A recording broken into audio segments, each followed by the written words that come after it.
माझी ना आजी म्हणायची, आमच्या वेळेला एवढं काही नव्हतं बाई. साधी मातीची मूर्ती आणि दिव्यांच्या प्रकाशात केलेली आरती, लाकडी तुळईवर बांधलेलं तोरण आणि हातानं ओवलेली फुलांची माळ, एवढ्यातच भक्ती पूर्ण व्हायची. पण त्या साधेपणातही भक्तीचा महासागर व्हायचा. आज काळ बदललाय Bappa. Mobile, reels, social media, gadgets यांच्या युगात आम्ही जगतो.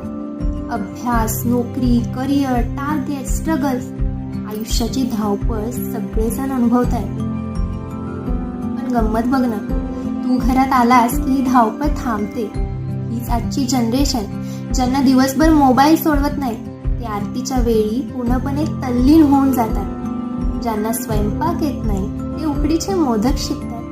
ज्यांना वेळ नाहीये ते सजावटीसाठी रात्र झटतात.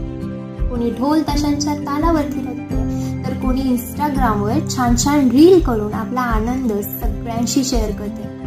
हो, भक्तीची पद्धत बदलली आहे. आता पूजा लाईव्ह स्ट्रीमिंगवर होते, मिरवणूक इन्स्टा स्टोरीजमध्ये दिसते आणि आरतीच्या व्हिडिओंना हजारो व्ह्यूज मिळतात. जनरेशन बदलली, पण भावना अजूनही तशीच आहे, निर्मळ आणि शुद्ध.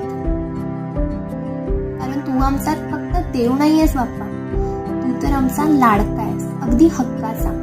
तुझ्याकडे बघितलं की आम्हाला वाटतं आपल्याला ऐकणारं, कुणीतरी समजून घेणारं आपलं असं कुणीतरी आहे.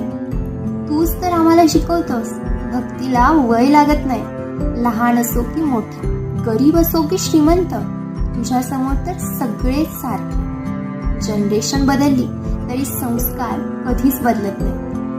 बाप्पा, तू खरंच खूप वेगळा आहेस आणि म्हणूनच तू आमचा लाडका बाप्पा आहेस.